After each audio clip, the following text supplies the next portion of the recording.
Hello, humankind. Hope you all are fit and fine.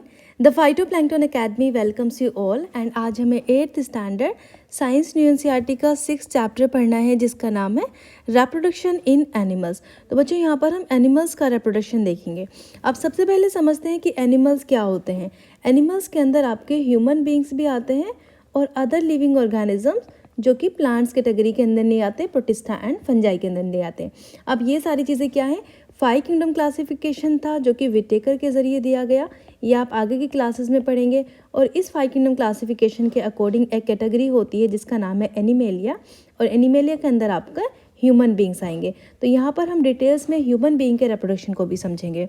सबसे पहले समझते हैं कि रिप्रोडक्शन क्या होता है। अपने ही जैसे सेम ऑफस्प्रिंग्स को प्रोड्यूस करना रिप्रोडक्शन कहलाता है। ठीक है, do you recall the process of digestion, circulation, respiration which you have studied in your previous classes. तो लास्ट क्लासेस में हमने डिफरेंट तरीके के प्रोसेस पढ़े जो कि ज़रूरी होते हैं एक लिविंग ऑर्गेनिजम्स के लिए। इसके साथ साथ रिप्रोडक्शन भी बहुत ज़रूरी है ताकि हम अपनी स्पेसीज़ को कंटिन्यू कर सकें। जब हमारे जैसे ऑफस्प्रिंग प्रोड्यूस होंगे, बड़े होंगे, तभी तो स्पेसीज़ हमारी कंटिन्यू रहेंगी। और जनरेशन से जनरेशन जाने के लिए एक इंडिविजुअल के रिप्रोडक्शन ज़रूरी होता है। इस टेबल के थ्रू अगर हम जाएँ तो यहाँ पर हम देखते हैं कि ह्यूमन बींग्स के जो यंग वंस होते हैं उनको हम बेबी बोलते हैं। ओके, केट के केस में क्या होता है, किटन बोलते हैं। नेक्स्ट, डॉग के हम पपी बोलते हैं, और ये इनके अपने ऑफस्प्रिंग्स होते हैं जो कि रिप्रोडक्शन के ज़रिए प्रोड्यूस होते हैं। एट द एंड ये अपने पेरेंट्स जैसे दिखते हैं। बटरफ्लाई का लार्वा बोलते हैं जिसमें मेटामॉर्फोसिस के बाद वो कंप्लीट बटरफ्लाई में टर्न हो जाते हैं। देन हैन को चिक बोलेंगे, काऊ का काफ होता है, एंड देन फ्रॉग का टेडपोल। तो ये चीज़ें आपको याद रखनी है। नाम अलग अलग होते हैं, एक्चुअल में इन सबके बेबीज ही होते हैं। ठीक है, तो 2 तरह के रिप्रोडक्शन बच्चों होते हैं, सेक्सुअल रिप्रोडक्शन, एसेक्सुअल रिप्रोडक्शन।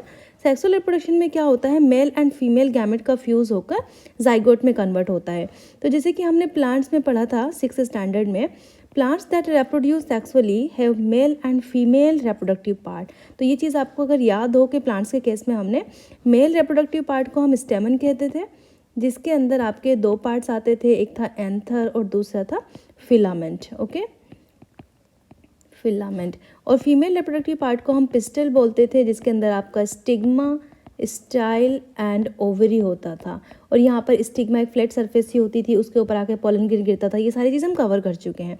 ठीक है, लेकिन यहाँ पे हमें एनिमल्स का पढ़ना है, तो चलिए पढ़ते हैं। In animals also male and females have different reproductive parts और organs like plants. The reproductive part in animals also produce gamete.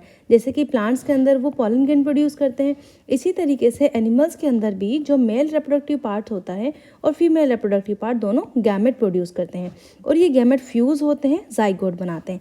आप ऐसा समझें कि मेल का जो रिप्रोडक्टिव पार्ट है वो एक गैमेट को प्रोड्यूस करेगा, ठीक है, एंड फीमेल का रिप्रोडक्टिव पार्ट भी एक गैमेट को प्रोड्यूस करेगा, और ये गैमेट आपस में फ्यूज़ होकर जाइगोट का फॉर्मेशन कर देते हैं।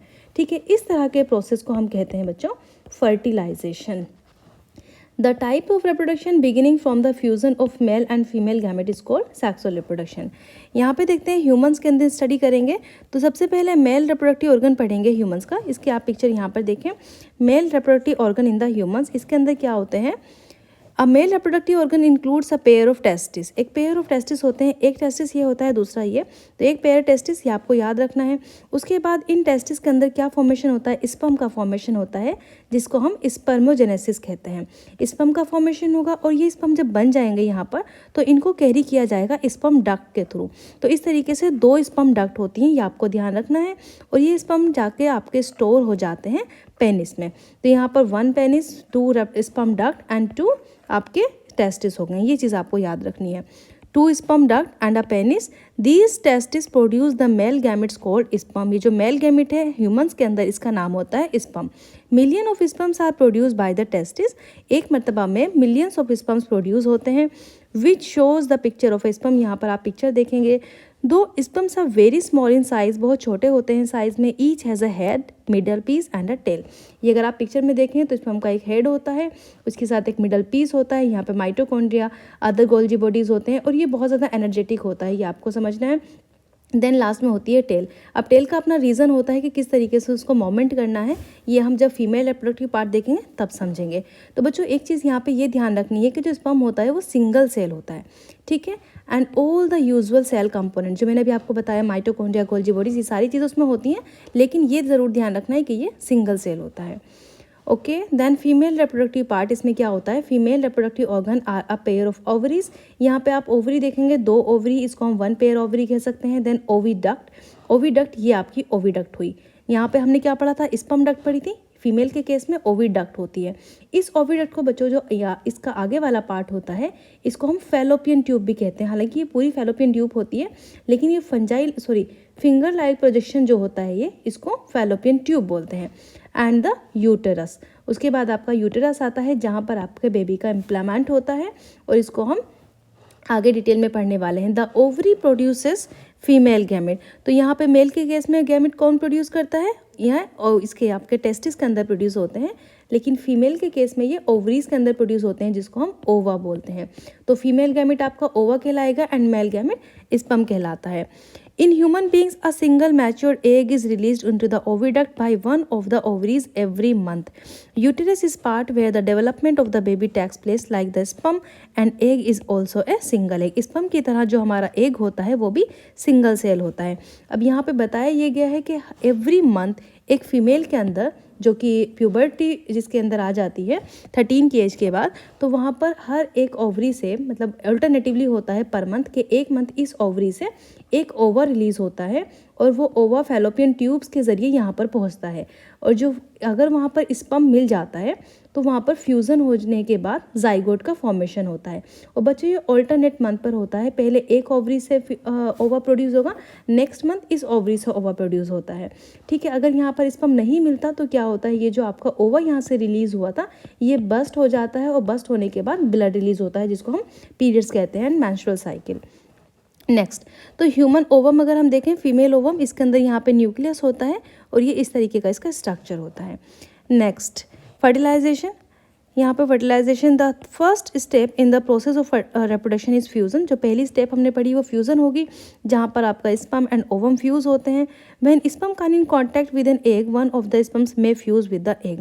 देखिए, जब स्पर्म कॉन्टैक्ट में आता है फीमेल ओवा के, तो एक स्पर्म सिर्फ फ्यूज़ हो पाता है, बाकी सारे स्पर्म जो होते हैं ये ख़त्म हो जाते हैं। जो स्पर्म पहले यहाँ पर पहुँच जाता है वही ओवा के साथ फर्टिलाइजेशन कर लेता है एंड जाइगोट का फॉर्मेशन हो जाता है। बच्चों एक इंपॉर्टेंट चीज़ और आपको यहाँ पर याद रखनी है कि जो फीमेल गैमेट होता है, जिसको हम ओवा बोलते हैं, जब ओवा प्रोड्यूस होता है तो वो फीमेल के अंदर यहाँ पर वेट नहीं करता है। ठीक है, वो यहाँ पर प्रोड्यूस होगा। अब अगर यहाँ पे ऑलरेडी स्पर्म मौजूद है तो ओवा के साथ फर्टिलाइजेशन हो जाता है स्पर्म के साथ, एंड जाइगोट का फॉर्मेशन होता है। लेकिन अगर यहाँ पे स्पर्म मौजूद नहीं है तो ओवा बस्ट हो जाता है। लेकिन स्पर्म के केस में ऐसा होता है कि अगर स्पर्म यहाँ पे मौजूद होता है तो वो 72 आवर्स तक ओवा का वेट कर सकता है। ये चीज़ भी आपको ध्यान रखनी है। तो ये फर्टिलाइजेशन हुआ। You know that zygote is the beginning of a new individual. तो सबसे पहले जब इन दोनों चीज़ों का फ्यूज़न होता है, उससे तो जाइगोट फॉर्म होता है। उसके बाद वो जाइगोट आपका धीरे धीरे एम्ब्रियो में कन्वर्ट होता है। यहाँ पे आप फ्यूज़न न्यूक्लियाई देखेंगे। फ्यूज़न न्यूक्लियाई का क्या मतलब है, जब हमने स्पर्म के केस में बात की थी तो उसमें एक न्यूक्लियस होता है, एंड ओवा के अंदर भी आपके एक न्यूक्लियस होता है। ठीक है, ये 1 न्यूक्लियस यहाँ पर, तो दोनों न्यूक्लियस मिलके यहाँ पे ये फ्यूज़ हो जाते हैं, डाई न्यूक्लियाई हो जाता है। तो आपके जाइगोट में 2 न्यूक्लियस होते हैं। अगर आपको पता हो कि 46 टोटल क्रोमोसोम्स होते हैं, तो यहाँ पे 23 पेयर ऑफ क्रोमोसोम्स स्पर्म से आते हैं एंड 23 पेयर ऑफ क्रोमोसोम्स आपके ओवा से आते हैं। ठीक है, next, the process of fertilisation in the meeting of an egg cell from the mother and the sperm cell from the father. Egg cell आपको मदर से मिल रहा है एंड फादर से स्पर्म सेल। इसीलिए जो इंडिविजुअल्स होते हैं वो अपने मदर फादर के कैरेक्टरिस्टिक्स लेकर पैदा होते हैं। ब्रदर सिस्टर जैसे होते हैं, क्योंकि वो भी सेम पेरेंट्स के होते हैं, तो इसीलिए वो देखने में एक से होते हैं। इसका रीज़न ये है कि जो न्यूक्लियस होता है ना, इसके अंदर हमारे जेनेटिक मटेरियल होता है, और जेनेटिक मटेरियल की वजह से हमारे अंदर फीचर्स एक जैसे होते हैं। इसको हम आगे जब डोली वाला केस पढ़ेंगे इसी चैप्टर में, तब आपको बहुत अच्छे से समझ में आएगा कि जेनेटिक मटेरियल किस तरीके से वर्क करता है। Next, fertilisation which takes place inside the female. अब यहाँ पे फीमेल के बॉडी के अंदर फर्टिलाइजेशन हो रहा है, तो इसको हम इंटरनल फर्टिलाइजेशन कहते हैं। लेकिन कुछ केसेस ऐसे होते हैं जिनमें फीमेल की बॉडी के बाहर फर्टिलाइजेशन होता है, जिसको हम एक्सटर्नल फर्टिलाइजेशन कहते हैं। तो पहले यहाँ पे इंटरनल के एग्जाम्पल्स देख लेते हैं। इंटरनल फर्टिलाइजेशन कहाँ कहाँ होता है। Many animals including humans, cows, dogs and hens, इन सब में इंटरनल फर्टिलाइजेशन होता है। एंड देन यहाँ पे अभी इस केस को अभी पढ़ते हैं, टेस्ट ट्यूब बेबी क्या होता है। नेक्स्ट पहले देख लेते हैं। You will be surprise to know that many animals fertilisation takes place outside the body of the female, जैसे कि वाटर में भी होता है। तो इस तरह का फर्टिलाइजेशन आपका एक्सटर्नल फर्टिलाइजेशन कहलाता है। ठीक है, चलिए इस केस को पढ़ते हैं। Have you heard about the test tube babies. बच्चों टेस्ट ट्यूब बेबी के बारे में थोड़ी सी कन्फ्यूजन होती है। ये मिसकंसेप्शन है कि जो बेबी है वो टेस्ट ट्यूब के अंदर प्रोड्यूस होता है, जबकि ऐसा नहीं है। इसमें क्या होता है कि जो फीमेल होती है उसका जो ओवरी, यहाँ पे हमने ओवरी डक्ट की बात की थी, इस पिक्चर के थ्रू मैं आपको समझाती हूँ। देखिए फीमेल से यहाँ से ओवा रिलीज़ होता है, ठीक है, ओवरी से। अब ये ओवा जैसे यहाँ पर पहुँचता है तो कुछ फीमेल्स के अंदर ये प्रॉब्लम होती है कि उनकी जो ओवी डक्ट है वो पूरी की पूरी फिल हो जाती है, यानी कि वो ब्लॉक हो जाती है। तो वो ओवा यहाँ पे इधर नहीं आ पाता और स्पर्म ये रास्ता क्रॉस करके इधर नहीं पहुँच पाता, जिसकी वजह से फ्यूज़न नहीं हो सकता और फर्टिलाइजेशन नहीं होगा। तो ऐसी फीमेल्स के अंदर क्या किया जाता है, उनकी ओवरीज से डायरेक्टली ओवा को ले लिया जाता है। ठीक है, सर्जरी के मतलब सर्जरी के तरीके से, या जो भी डॉक्टर्स का तरीका होगा, ओवा को वो लेके एक टेस्ट ट्यूब में डालते हैं और फीमेल जो मेल का टेस्टिस स्पर्म होता है, मेल के स्पर्म को भी उसी टेस्ट ट्यूब में रख देते हैं। तो इससे क्या होता है, वो एक इन विट्रो फर्टिलाइजेशन में कि वो एक ऐसी कंडीशन प्रोवाइड करते हैं ताकि इन दोनों का फर्टिलाइजेशन हो सके। और जब फर्टिलाइजेशन हो के इसमें जाइगोट बनता है तो इस जाइगोट को एक हफ्ते के लिए, यानी कि एक वीक के लिए इसको डेवलप होने देते हैं। फिर इस जाइगोट को वो इम्प्लीमेंट कर देते हैं, यहाँ पे इम्प्लांट कर देते हैं यूटेरस के अंदर। तो बच्चों पूरा का पूरा जो फॉर्मेशन होता है बेबी का वो फीमेल की बॉडी के अंदर होता है, यूटेरस के अंदर होता है। टेस्ट ट्यूब बेबी में सिर्फ उसका फर्टिलाइजेशन करवाते हैं, वो भी इस वजह से क्योंकि फीमेल की जो ओवेरियन ये ओविडक्ट होती है ये ब्लॉक हो जाती है किसी भी प्रॉब्लम की वजह से। यहाँ पे हम थोड़ा पढ़ लेते हैं। Bhuja and पहले teachers once told them in the class, in some women oviducts are blocked, oviduct block हो जाती है। These women are unable to bear babies because sperm cannot reach the egg for the fertilization। मैंने अभी आपको बताया कि sperm वहाँ पर पहुँच नहीं पाता। इन सच केसेस डॉक्टर्स क्या करते हैं, फ्रेशली रिलीज ओवा and sperms keep them together for few hours, कुछ घंटों के लिए पहले रखेंगे IVF में, जिसको इन विट्रो फर्टिलाइजेशन कहेंगे। तो ये फर्टिलाइजेशन आउटसाइड द बॉडी हुआ। अभी हमने बोला कि बॉडी फीमेल की बॉडी के अंदर होता है, इसको इंटरनल कहेंगे, लेकिन जो टेस्ट ट्यूब बेबी होता है उनको हम एक्सटर्नल फर्टिलाइजेशन कहते हैं। In case fertilisation occur the zygote is allowed to develop. अगर फर्टिलाइजेशन हो जाता है, क्योंकि हर कंडीशन में नहीं हो पाता, अगर हो जाता है तो हम जाइगोट को अलाउ करते हैं अबाउट अ वीक, एक हफ्ते तक उसके अंदर रहता है वो, और फिर उसके बाद मदर के यूटेरस में हम उसको इम्प्लांट कर देते हैं। Complete the development takes place uterus. ये पूरा का पूरा बेबी आपका यूटेरस में ही प्रोड्यूस होता है और अपनी ही मदर से वो बेबी बॉर्न भी होता है, क्योंकि ये भी कंसेप्शन होता है कि किसी और मदर का ओवा है या किसी और मदर के थ्रू प्रोड्यूस, वो सारा सरोगेसी वगैरह का केस अलग है। IVF हमारा सेम मदर सेम फादर के थ्रू होता है और सेम मदर से ही, मदर के ज़रिए ही, उसकी बॉडी से ही बेबी प्रोड्यूस होता है। ओके, आगे हमने क्या पढ़ना है, as the eggs are laid the male deposits. यहाँ पर हमने केस पढ़ना था, यस, ड्यूरिंग द स्प्रिंग और the rainy season frogs and toads move to the ponds. Frogs toads ये पॉन्ड की तरफ जाते हैं स्लो फ्लोइंग स्ट्रीम्स में, और वहाँ पर मेल एंड फीमेल एक साथ मिलते हैं वाटर के अंदर। फीमेल एग्स को ले करती है, हंड्रेड्स ऑफ एग्स को ले करती है female, unlike the hen's egg. देखो हेन्स के केस में सिर्फ एक एग प्रोड्यूस होता है, ये यहाँ पे फ्रॉग एंड टेडपोल के केस में ज़्यादा से ज़्यादा, यानी 100 से भी ज़्यादा एग्स प्रोड्यूस होते हैं। इसका भी एक रीज़न है, क्योंकि सिर्फ कुछ ही एग्स जो होते हैं वो फर्टिलाइज कर पाते हैं, ज़्यादातर एग्स को अदर ऑर्गेनिजम्स खा लेते हैं, वो बस्ट हो जाते हैं, ये सीन होता है। Frogs egg is not covered by a shell, और जो इनका एग्स होता है वो एक शेल की तरह भी कवर्ड नहीं होता, जैसे कि हेन का एग कवर्ड होता है। It is comparatively very delicate, बहुत नाजुक सा होता है। A layer of jelly holds the egg together to provide the protection to the egg. तो बच्चों ये क्वेश्चन जो है ना, कि इस तरह की जो इन्फॉर्मेशन यहाँ पर है, इनसे क्वेश्चन पूछे जाते हैं। आपको समझना ये है NCERT किस तरीके से पढ़ी जाती है। NCERT से ही डायरेक्टली क्वेश्चंस बनते हैं। अगर आप जाके क्वेश्चन पेपर देखें जितने भी कॉम्पिटिटिव एग्जाम्स हैं, तो यहाँ पर आपको सिर्फ इन्फॉर्मेशन को गैदर नहीं करना है, बल्कि उसकी एप्लीकेशंस भी समझनी है। इसी के ज़रिए आप एग्जाम्स को क्लियर कर पाएंगे। Then, as the eggs are laid, the male deposits sperm over them। क्या होता है, जब एग्स को ले कर देती है फीमेल, तो उसके ऊपर जो मेल होता है वो अपने स्पर्म्स को डिपॉजिट कर देता है।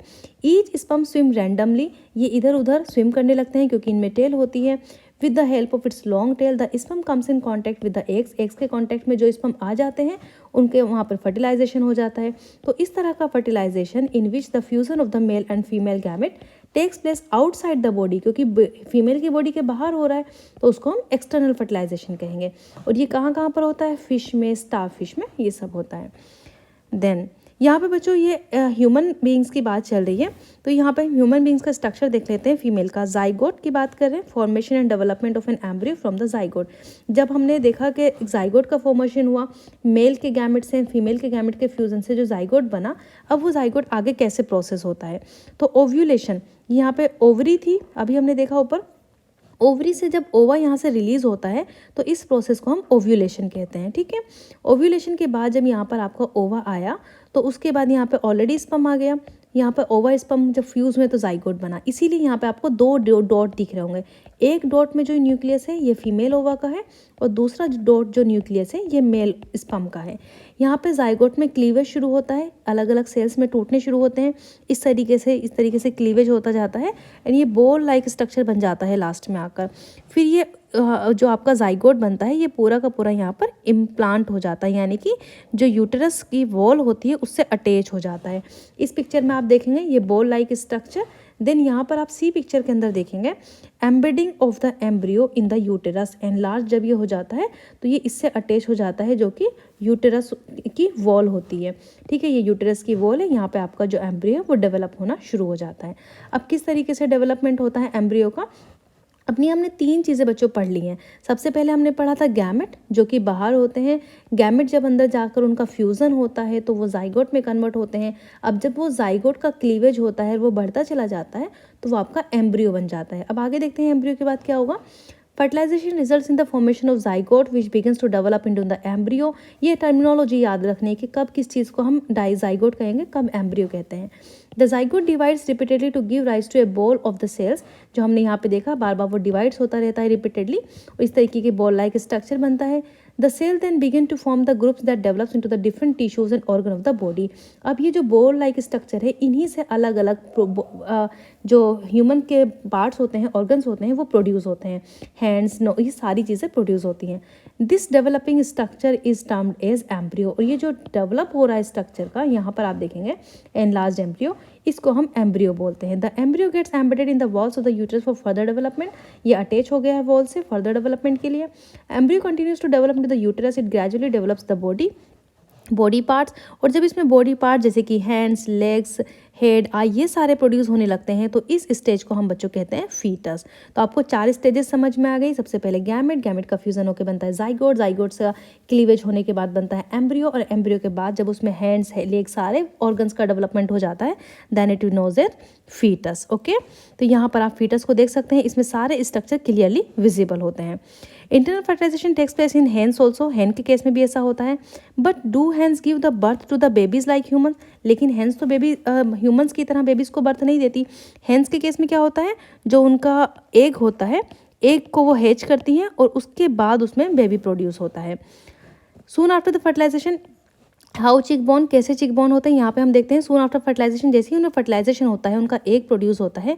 द जाइगोट डिवाइड्स रिपीटेडली, उनका जाइगोट भी धीरे धीरे डिवाइड होने लगता है and travels down the oviduct. As it travels down many protective layers are termed around it, ये formed around it. The hard shell of the you see in the hands egg is one such protective layer. जो उसके ऊपर hard shell होती है egg के hand के ऊपर, तो वो उसको प्रोटेक्ट करने के लिए होती है। After the hard shell is formed around the developing embryo, जब हार्ड शेल फॉर्म हो जाती है the hen finally lays the egg, उसके बाद वो एग को ले कर देती है और उससे क्या होता है the embryo takes about 3 weeks to develop into a chick. उसके 3 हफ्ते के बाद जो एम्ब्रियो है वो चिक में कन्वर्ट हो जाता है। यानी कि जैसे ह्यूमन बींग्स के अंदर जाइगोट एम्ब्रियो में, एम्ब्रियो से फीटस कन्वर्ट होता है, तो इनका जो एम्ब्रियो है वो चिक में कन्वर्ट होता है 3 हफ्तों के बाद। नेक्स्ट यहाँ पर हम देखते हैं विविपेरस एंड ओविपेरस एनिमल्स। बच्चों इनमें क्या फ़र्क होता है? विविपेरस एनिमल्स वो होते हैं जो बेबीज़ को बर्थ देते हैं और ओविपेरस वो होते हैं जो एग्स को बर्थ देते हैं और एग्स के बाद उनके बेबीज़ में कन्वर्ट होते हैं। ये फ़र्क होता है विविपेरस एंड ओविपेरस में। यहाँ पे हमने पढ़ना है the animals which give birth to the young ones are called viviparous animals and those animals which lay eggs are called oviparous. Simple सा फंडा है, आपको ज़्यादा नहीं समझना। उसके बाद देखते हैं young ones to adults, young one से एडल्ट्स में कैसे कन्वर्ट होते हैं। तो यहाँ पर हमने फ्रॉग का एग्जाम्पल लिया है बच्चों, ठीक है। ये लाइफ साइकिल फ्रॉग की दिखाई गई है। तो फ्रॉग, एडल्ट फ्रॉग में क्या होता है, सबसे पहले वो एग को ले करते हैं, उसके बाद उनका मेटामॉर्फोसिस होता है, अर्ली टेडपोल में कन्वर्ट होता है, और उसके बाद लेट टेडपोल में कन्वर्ट होता है, देन एडल्ट फ्रॉग में कन्वर्ट हो जाता है। तो ये पूरी साइकिल होती है फ्रॉग की। The new individual which are born or hatched from the eggs continue to grow till they become a adult। जो नया एग प्रोड्यूस होता है वो कंटिन्यू ग्रो होता रहता है जब तक वो बड़ा ऑर्गेनिजम्स नहीं बन जाता। In some animals the young ones may look very different from the adult. कुछ केसेस में ऐसा होता है कि यंग वंस एकदम से अलग दिखता है, जैसा हमने फ्रॉग का केस पढ़ा। Observe the different stages of the frog starting from the egg to the adults. We find that there are 3 distinct stages। तीनों अलग अलग, एकदम अलग होता है, ये भी दिखने में, ये भी तीनों अलग अलग स्टेज।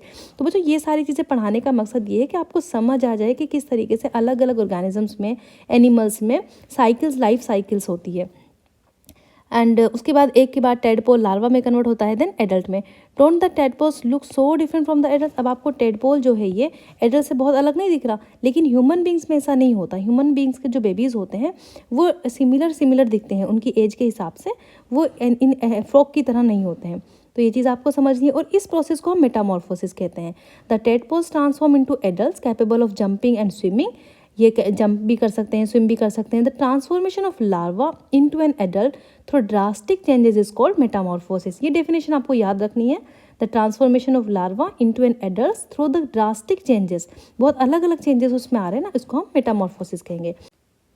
आगे बच्चों हमें सेक्सुअल रिप्रोडक्शन देखना है। अभी हमने सेक्सुअल रिप्रोडक्शन देखा जिसमें सेक्स ऑर्गन इन्वॉल्व होते हैं, लेकिन एसेक्सुअल रिप्रोडक्शन में हम बडिंग देखेंगे हाइड्रा के अंदर, उसके बाद बाइनरी फिजन देखेंगे अमीबा के अंदर।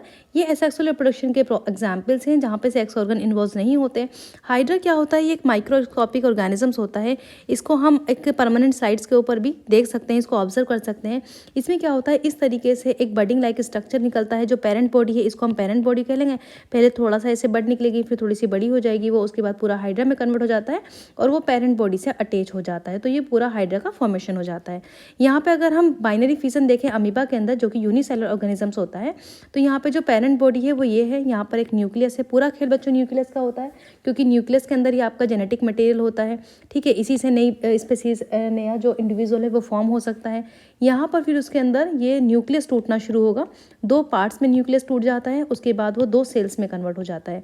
यहाँ पर फिर ये दोनों सेल्स अलग अलग हो जाती हैं। इन सेल्स को हम डॉटर अमीबा कहते हैं, ठीक है। और उसके बाद ये कंप्लीट अमीबा में कन्वर्ट हो जाती है। तो अगर अमीबा की बात आती है तो यहाँ पे बडिंग होती है। हाइड्रा की अगर बात आती है तो यहाँ अमीबा की बात आती है तो यहाँ पे बाइनरी फिजन होता है एंड हाइड्रा में बडिंग होती है। ओके बच्चों, अभी हम बार बार जेनेटिक मटेरियल की बात कर रहे हैं, तो यहाँ पे डोली की स्टोरी हम पढ़ लेते हैं। ये क्लोन होता है। क्लोन का मतलब होता है अपने जैसे सेम बिल्कुल एग्जैक्ट कॉपी बना लेना। Cloning is the production of an exact copy of a cell. एक सेल है उसकी बिल्कुल सिमिलर कॉपी बना लेना। आपने देखा होगा जो बच्चे बिल्कुल सिमिलर बच्चे होते हैं उनको भी क्लोन्स बोलते हैं, ठीक है, साइंटिफिक लैंग्वेज में। एनी अदर लिविंग पार्ट्स और अ कंप्लीट ऑर्गेनिजम्स। तो क्लोनिंग अगर एनिमल्स की बात करें तो ये सबसे पहले सक्सेसफुल हुई थी, फर्स्ट टाइम आयन विल्मट ने की थी और उनके कलीग्स जिनका नाम था इन्होंने कहाँ पर की थी कलीग्स के साथ, रोसलिन इंस्टीट्यूट में, एडिनबर्ग, स्कॉटलैंड में। तो यहाँ पे बच्चों क्या किया था इन्होंने, एक फिन डॉर्सेट शीप थी, ठीक है। इस फिन डॉर्सेट शीप से उसका जो एक सेल था, एक सेल का न्यूक्लियस लिया, ठीक है, और ये एक स्कॉटिश ब्लैकफेस एव थी। इसका जो एग था उसमें एग का न्यूक्लियस को निकाल के रिमूव कर दिया, ठीक है। और इसका जो न्यूक्लियस इन्होंने लिया था फिन डॉर्सेट शीप का, इस न्यूक्लियस को डायरेक्टली इम्प्लांट कर दिया यहाँ पर स्कॉटिश ब्लैकफेस है ऊपर। अब जब इससे जो बेबी प्रोड्यूस हुआ वो डॉली प्रोड्यूस हुई, और डॉली का जो फेस था देखने में वो बिल्कुल फिन डॉर्सेट शीप का था। तो पता क्या चलता है कि जो न्यूक्लियस होता है एक्चुअल में उसी के अंदर जेनेटिक मटेरियल होता है। हम जो अपने पेरेंट्स से सिमिलर दिखते हैं उसका रीज़न ये होता है कि जो हमारे पेरेंट्स से हमें न्यूक्लियस मिला होता है उनके स्पर्म एंड ओवा के ज़रिए, तो उसमें जो जेनेटिक मटेरियल होता है उसी में वो सारी खासियत होती हैं जो हमारे अंदर मौजूद होती हैं। यहाँ पे अगर आप इसको पढ़ें, during the process of cloning Dolly a cell was collected from the mammary gland of a female Finn Dorset sheep इससे कलेक्ट की गई। Simultaneously egg was obtain from Scottish blackfish, यहाँ पे भी इसका एक कलेक्ट किया गया, लेकिन इसका न्यूक्लियस को रिमूव कर दिया और बाद में इसका न्यूक्लियस इसके अंदर डाल दिया गया, जिससे डॉली का प्रोडक्शन हुआ। तो बच्चों ये चीज़ आप देखेंगे, लेकिन एक चीज़ यहाँ पे ये है कि डॉली की डेथ हो गई थी 14 फरवरी 2003 में, लंग की प्रॉब्लम थी। और यहाँ पे एक चीज़ नोटिस की गई है, उसके बाद साइंटिस्ट ने बहुत सारे अटैम्प्ट्स किए, लेकिन कुछ डाई हो जाते हैं, कुछ बर्थ देने के कुछ दिन बाद ख़त्म हो जाते हैं। तो रीज़न क्या होता है कि जो क्लोन्ड एनिमल्स होते हैं उनके अंदर ज़्यादातर टाइम्स कुछ सेवरल एबनॉर्मेलिटीज़ पाई जाती हैं। हालांकि जो डॉली है उसने भी बहुत सारे बेबीज़ को बर्थ दिया था और बहुत ज़्यादा अच्छी खासी पॉपुलेशन उसकी रही, लेकिन इंपॉर्टेंट चीज़ जाननी ये है कि उनमें कुछ सेवरल एबनॉर्मेलिटीज़ भी हो जाती है। तो बच्चों इस चैप्टर में हमने ये सब पढ़ा है। अगर आपको कोई कन्फ्यूज़न है you can ask to me. Thank you so much.